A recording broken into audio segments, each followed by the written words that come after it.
Сегодня в России отмечают День радио. В 1895 году на заседании Русского физико-химического общества российский физик Александр Попов продемонстрировал беспроводную удаленную регистрацию электромагнитных колебаний от разряда молнии на собранный им элементарный приемник.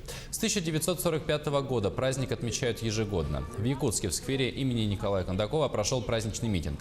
На нем поздравили работников всех отраслей связи и вручили государственную премию имени Кондакова начальнику редакции документальных программ дирекции телевидения НВК «Саха» Дарье Ермолаевой и режиссеру службы телевизионного производства Елене Эверстовой.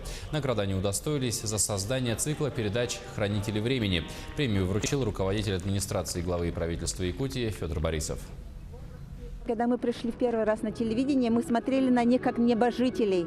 И вот моими педагогами были Елена Степановна Миронова, Светлана Семеновна Соколова, Галина Иннокентьевна Захаренко. Я действительно благодарна им, и, возможно, благодаря им наша жизнь творческая в стенах НВК «Саха» состоялась.